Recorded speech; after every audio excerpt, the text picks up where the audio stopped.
Jesus, ich danke dir, dass du da bist und ich danke dir für die heiligen Namen. Und ich bitte dich jetzt einfach auch, Sabrina, deine Worte ins Maul zu legen und dass sie dein Herz darf sehen und dein Herz darf aussprechen. Amen. Darf ich nicht predigen? Kann man einfach weiter Worship machen? Wow.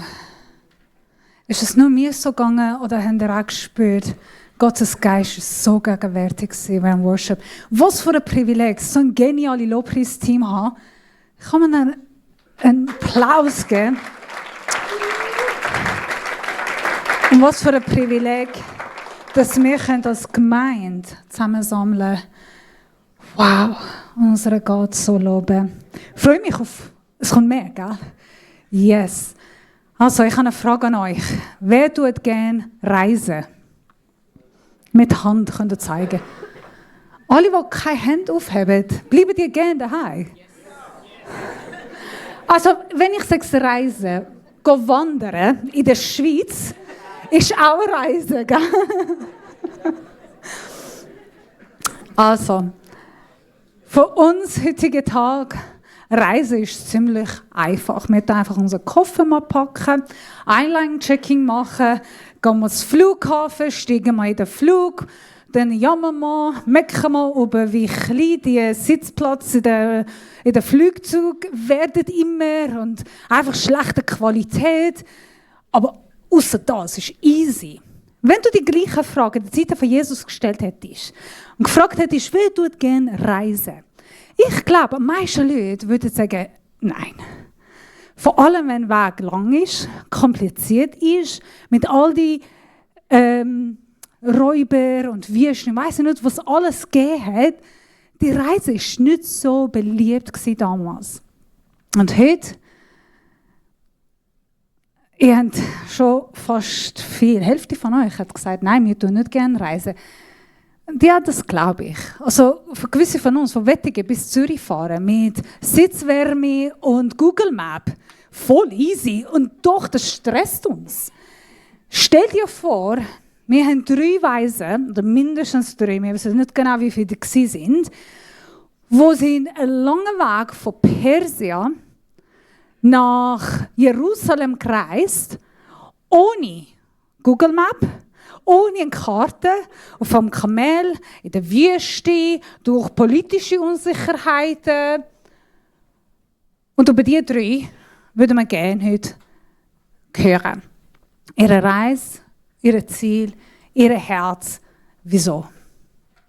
Der Matthäus-Evangelium, ist der einzige Evangelium, das über die 3 berichtet. Und zwar für einen Grund. Der Hauptfokus, der Hauptbotschaft, das Kern von dem Matthäus-Evangelium geht sagen, Jesus ist König. Der Matthäus-Evangelium wird uns zeigen, Jesus ist der König der Welt. Und schon von Anfang in Kapitel, also in Kapitel 2, er bringt eine Geschichte von Weisen, die einen langen Weg auf sich genommen haben. Er bringt etwa 12 Vers. Also ziemlich lang beschreibt ihren Weg, beschreibt ihre Geschichte und erzählt, wieso sind sie gekommen, um den einzigen König von Judäa, von der Welt zu arbeiten. Und ich würde gerne mit euch diesen Vers durchlesen. Also, die ersten 2, 3. Jesus wurde zur Zeit des König Herodes in Bethlehem, einer Stadt in Judäa, geboren. Bald darauf kamen Sterndeuter aus einem Land im Osten nach Jerusalem. Wo ist der König der Judäa, der kürzlich geboren wurde? Fragten sie. Wir haben einen Stern aufgehen sehen und sind gekommen, um ihm Ehre zu erweisen. Also da schreibt der Matthäus, also bei unserer Übersetzung Sterndeuter. Gewisse andere Übersetzungen sagen Weise. Gewisse sagen Könige. Die sind keine Könige gewesen. Die haben keine Krone auf dem Kopf gehabt, so wie wir in den Bildern amix sehen. Die Weisen sind wie die Leviten von den Juden. Die sind Priester gewesen. Vom Persien. Die kommen alle von einem speziellen Stamm. Also jeder, der in diesem Stamm in die Welt kommt, wird zu Weisen. Die gehen dann mit dem König, die tun eine spezielle Ausbildung haben. Also jeder Weise hat mega viele Ausbildungen. Laut antike Historiker wie Herodot und Xenophon, könnt ihr mal schauen, wer die sind, ich weiß es auch nicht, die beschreiben, dass die Weisen sind Experten in Astronomie, Mathematik, Religion, Landwirtschaft, Politik und Traumdeutung. Jeder von uns kennt mindestens einen berühmten Weise im Alten Testament. Wisst ihr, wer ist ein berühmter Weise gewesen, wo ein Buch hat, sogar der Daniel. Hat jemand Daniel gesagt? Ja, der Daniel. Er war ein Jude mit Shadrach, Meshach und Abednego. Sie sind in dem Haus von der König aufgewachsen, haben sich ausbilden lassen. Und dann im Daniel steht Kapitel 2, Vers 48 heisst, dass das haben wir keine Folie. Da setzte der König, der Daniel, über alle Weisen den ganzen Landes Babylon. Also der Daniel hat sich sehr gut bewiesen in der Ausbildung, in Weisheit. Und der König hat ihn als der Leiter, als der Haupt von allen Weisen gestellt. Die Weisen haben eine extrem politische Macht gehabt. Sie haben sogar dürfen Könige wählen, Herrscher wählen. Sie haben das ganze Imperium beeinflusst. Sie sind Berater von der König, haben dürfen reisen, sich informieren, forschen und viel studieren. Und sie haben sicher die Tora studiert. Der Daniel als ein Jude, Shadrach, Meshach, Abednego als Jude haben auch die Tora an die Weisen weitergegeben. So, wir können uns vorstellen, dass die Weisen haben den 4. Mose gelernt, die Psalmen, Jesaja haben sie studiert damals. Der Jesaja hat vor dem Daniel gegeben, by the way. Und sie haben gelernt, das, was von den Juden kommt. Also sie haben schon gewusst, ich glaube, die Folie sollte ich haben, dass im 4. Mose 24 steht geschrieben, ein Sternzeit tritt hervor aus Jakob, ein Zepter erhebt sich aus Israel. Nachdem dass Daniel gestorben ist, der Buch, der Tora, ist weitergegangen an der nächsten Weise. Sie haben die Tora genommen und sie haben an der nächsten Generation Tora gelehrt. Und dann die Studenten haben auch Tora genommen und die nächste Studentengeneration hat auch Tora weitergelernt. 600 Jahre später, nach der Daniel schon gestorben ist, die Weisen haben immer noch die Tora gelehrt, studiert. Und nicht nur studiert, nicht nur geforscht, nicht nur gelesen, sondern sie haben sehr wahrscheinlich auch an dem geglaubt. Weil wir sehen die 3 Weisen, wo immer noch die Sterne suchen. Die Sterne von Judäa. Die Sterne, das soll das Zeichen sein von dem Messias. Nicht wie sie an Sterne arbeiten, sondern wie sie erwartet. Die Weisen haben Jesus, den Messias, erwartet. Sie haben Tora gelesen, Altes Testament haben sie gelesen. Sie haben sich auch beeinflussen lassen durch all die Juden, die immer noch in der Babylon gelebt haben. Babylon ist das gleiche wie Persien. Und dann haben sie einen Stern gesehen. Wir wissen nicht, wie der Stern ausgesehen hat. Ist es ein Planet? Ist es ein Stern? Ist es ein Engel? Was es ist, wissen wir nicht, kann man nicht genau sagen. Aber eins wissen wir. Es ist so einzigartig war, dass sie haben gewusst, das ist es. Das ist das Zeichen, wo die Bibel, der Alte Testament von dem spricht. Dem werden wir folgen. Mit vollem Glauben. Ich habe geschaut, was für ein Weg ist von Persien nach Jerusalem. Und je nachdem, ich habe vermutet, die sind in Hamadan gewesen, das ist ein damaliger Elam, der Ort, wo Esther und Mordecai gelebt haben. Ich denke, vielleicht ist immer noch der Hauptbesitz dort gewesen, weiß ich nicht. Ich habe einfach in Google geschaut, wie weit wäre von dem Stadt bis Jerusalem mehr als 1900 Kilometer. Also wir können ziemlich sicher sein, zwischen 1300 bis 1600 haben sie mindestens mit Kamel müssen reisen. Ich habe auch Google geschaut, wenn du laufen willst, wie viele Stunden hast. Und es hat mir über 400 Stunden gezeigt. Die sind sicher mit einem Kamel unterwegs gewesen, aber einen Monat haben sie. Einen Monat in der Wüste, einen Monat durch Räuber gehen, gewisse Könige mal treffen unterwegs, ohne Komfort, ohne Garantie und ohne Google Maps. Einfach mit einem Stern. Ein Stern folgen. Und meine Frage ist, wieso? Was im Himmel haben sie sich überlegt? Ist das einfach Interesse gewesen? Forschen, beobachten, schauen, 1500 Kilometer zu Fuß laufen, über die Berge, Hügel, Gefahr, Unsicherheit. Die sind sicher, haben ein Blut von den Schweizer gehabt, weil kein Perser, also mindestens nicht, wo ich komme, wird so lange laufen. Wir sind zu voll für das. Der Aschgarnik, das stimmt, die sind die Vorväter der Schweizer gewesen. Und dann wir gehen wandern, nicht unsere Vorväter, aber sie haben den Weg an sich genommen, einen langen Weg gekommen. Und ich glaube tatsächlich, sie haben an Jesus geglaubt. Wir haben gelesen, als sie angekommen sind, an den König, an den Herodes, der haben gefragt, wo ist der König von Judäa? Wo ist der König, der geboren ist? Und wenn der Herodes fragt, was wollt ihr mit dem? Sie sagen, wir wollen ihn anbeten. Wir wollen ihn anbeten.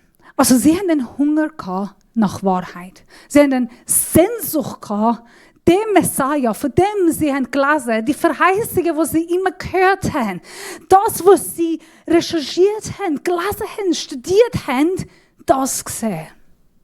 Und Gott hat ihnen Zeichen gegeben. Hast du mal dich gefragt, ich habe mich selber gefragt, wieso die Zeichen ist an den Weisen gekommen? Wieso nicht an religiöse Lehrer, Priester, die Juden? Wieso haben sie nicht den Stern gesehen? Was ist so anders gewesen, dass die Weisen sollten den Stern sehen und so lange laufen? Und die Juden in Jerusalem, in Bethlehem, in Nazareth dürfen das nicht erleben? Das glaube ich nicht.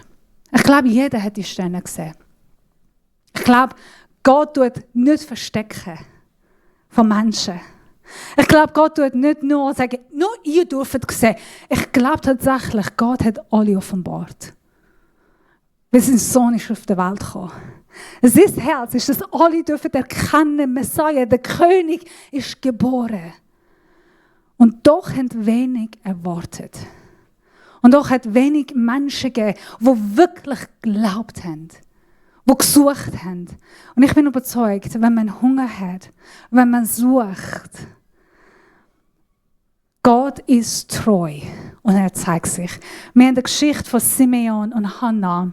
Kennt ihr die zwei? Wer heißt Simeon da bei uns in der Kirche? Nicht die Simeon. Er war ein alter Mann, der im Tempel Tag und Nacht betet und erwartet nach Jesus. Jesus ist geboren. Und dann Maria und Josef nehmen Jesus im Tempel. Simeon sieht Jesus und er erkennt, das ist das Kind. Das ist der Messias. Und er nimmt das Kind und sagt, jetzt haben meine Augen gesehen. Jetzt kann ich sterben. Jetzt ist gut. Genau gleich mit Hannah.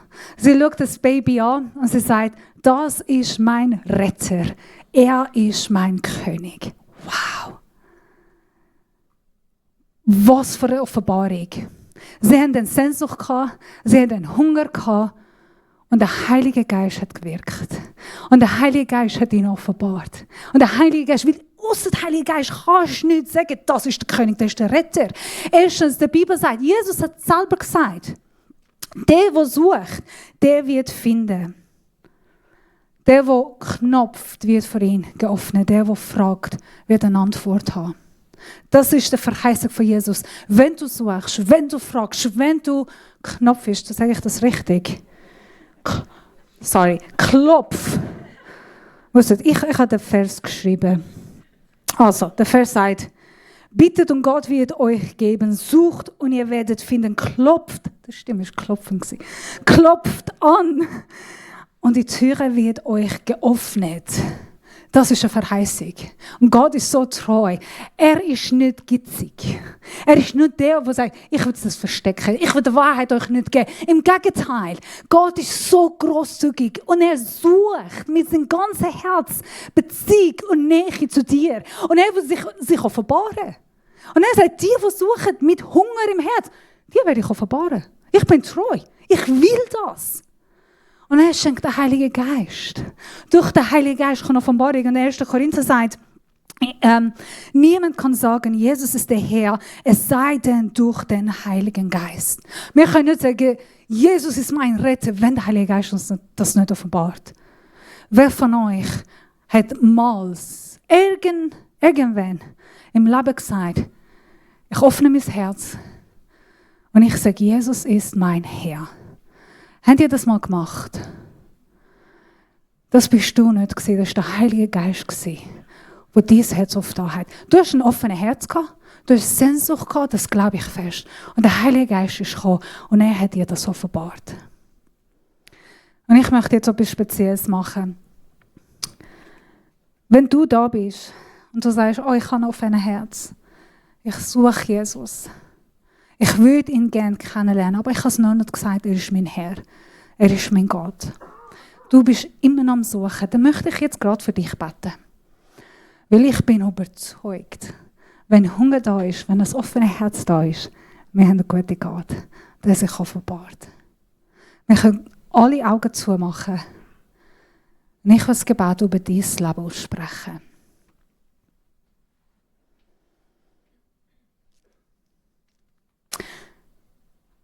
Ich bitte, dass der Heilige Geist dir jetzt gerade deine Augen auftun, dein Herz auftun und deine Gedanken, dass du darfst die Herrlichkeit Gottes erleben, spüren und erkennen, die Wahrheit, was er zu dir spricht. Und ich bitte, Heiliger Geist, wirke in den Herzen, die hungrig sind. Wo suchen sie? Wo fragen? Danke für deine Treue. Und danke, dass du dich offenbarst, weil du bist ein Gott von Offenbarung. Amen. Wenn man sucht, Gott schenkt. Und sie haben nur gesucht.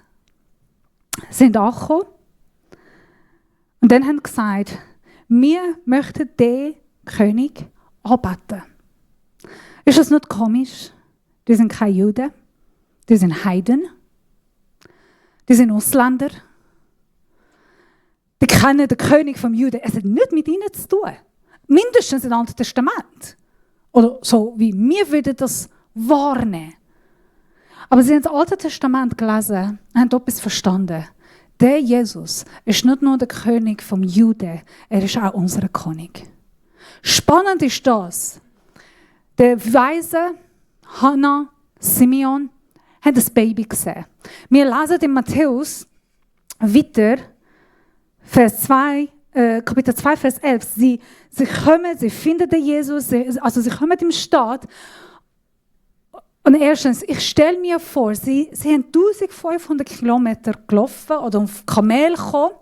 Sie kommen in die Stadt rein mit der Erwartung, sie haben das Alte Testament gelesen. Genau wie der religiöse Lehrer, genau wie der Priester, genau wie jeder Jude, der eigentlich jedes Wort hat auswendig kennt. Ich denke, sie sind reingekommen mit der Vorstellung, gibt es Fest? Gibt es eine riesige Erwartung jetzt von den Juden, weil der König ist gekommen. Jetzt werden wir in eine voll Weihnachten reinlaufen, wo alle feiern, wo alle tanzen. Und was haben sie begegnet? Menschen, die haben keine Ahnung gehabt.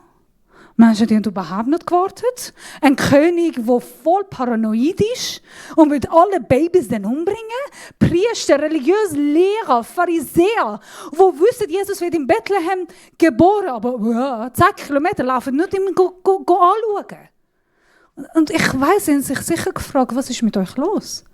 Wir sind den ganzen Weg gekommen, um den König zu sehen, und ihr macht nicht.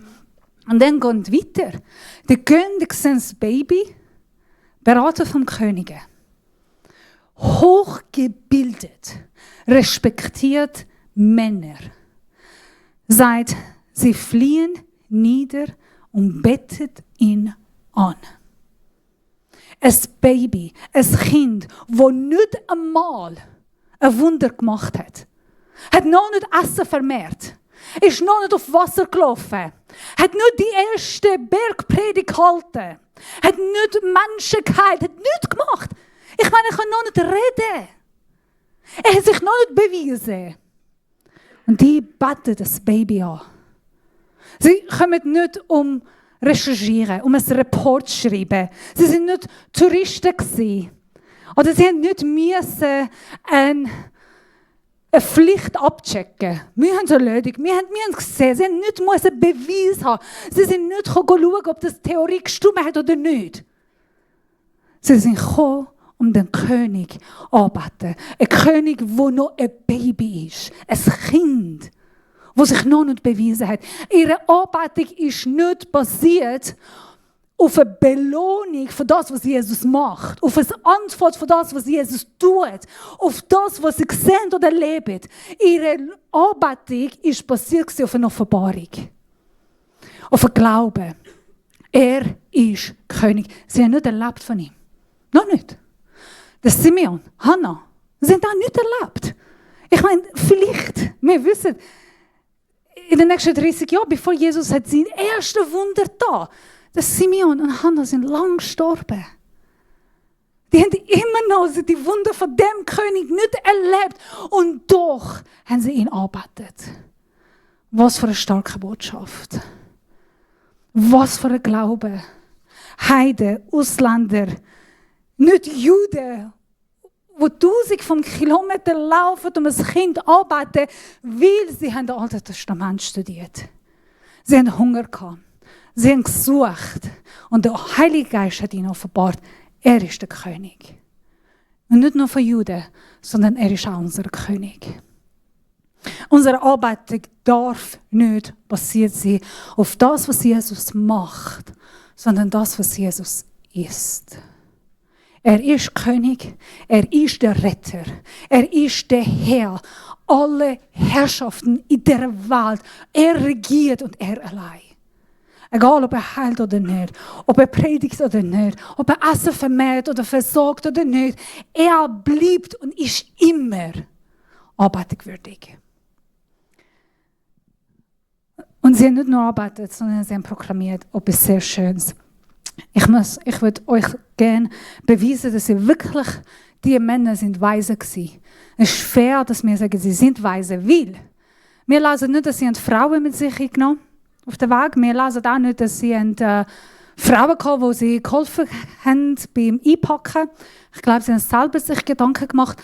Und sie haben nicht vergessen, ein Geschenk zu bringen an das Baby. Es waren wirklich weise Männer. Sie haben sich überlegt, wir nehmen das Geschenk an dem Baby. Und sie haben sich überlegt, es war ein studiertes Geschenk. Nicht einfach irgendetwas. Sie haben 3 Geschenke mitgenommen. Das erste ist Gold. Das wir lesen, die kommen und geben Gold. Jetzt, wenn man das Alte Testament studiert, und ich glaube, für das habe ich eine Folie. Gold ist ein Symbol von Königreich. Wenn jemand einen König besucht und das Geschenk gibt, die geben Gold. Nicht, weil der König den Gold braucht, sondern es ist ein Symbol, du bist der König. Wir geben dir Gold. Und dann haben sie Weihrauch mitgenommen. Weihrauch ist ein Symbol von Göttlichkeit. Kein König, kein Mensch darf angebetet werden durch Weihrauch. Weihrauch wird nur dann brennt, wenn man zu Gott geht und Gott anbeten. Wir lesen das im Psalmen, unser Gebet, unsere Anbetung ist wie ein Weihrauch vor seiner Gegenwart. Weihrauch symbolisiert, du bist Gott. Und dann haben sie Myrrhe genommen. Altes Testament, Neues Testament, wir lesen das überall. Mira wird immer wieder gebraucht, um Leib von jemandem, der gestorben ist, zu entwickeln. Sie haben Jesaja gelesen, Psalm 22 gelesen. Sie haben 1., 2., 3., 4., 5. Mose gelesen. Und sie haben gewusst, der Messias, der kommt, er muss sterben für die Menschen. Und das war ein Symbol. Der König, er wird sterben. Das hat Simeon auch sehr schön gesagt. Er schaut das Baby an, schaut Maria, seine Mutter an und sagt, dieses Herz wird Schmerzen haben. Maria, dieses Herz wird viel Schmerzen tragen. Der Heilige Geist hat ihn offenbart. Der König, der Gott, er muss sterben. Symbol von, du bist gekommen, um für die Welt zu sterben. Also sie sind nicht nur gekommen, um ihn anbeten und proklamieren, das ist der König von Judäa, von Israel, von der Welt, das ist unser König, sondern sie sind auch gekommen und sagen, du bist Gott und du wirst auch für unsere Sünde sterben. Wir stehen gerade in der Zeit vom Lobpreis. Und vielleicht, die Überzeugung haben wir ein bisschen verloren. Vielleicht sind wir da am Warten, dass wir etwas von dem König erleben dürfen, sehen. Vielleicht wir suchen noch Offenbarung von Gott. Und das ist gut.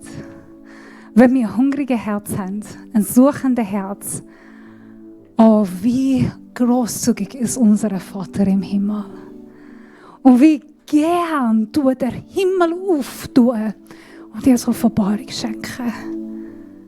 Er liebt das. Er liebt sich dir offenbaren. Und er sagt, such. Die sich Gott näht er sich ihnen.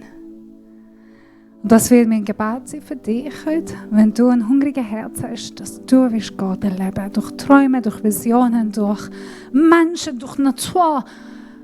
Er ist weiss, er wird es machen. Und jetzt, als wir in den Lobpreis einsteigen, möchte ich dich einladen, all die Fragen und all die Zweifel mal auf der Seite tun. Bete, dass der Heilige Geist dich führt im Zeit vom Lobpreis wieder. Und lass uns miteinander proklamieren, Jesus, du bist Gott. Jesus, du bist König. Jesus, du hast von meinem Sohn gestorben. Du bist auferstanden und du regierst. Amen.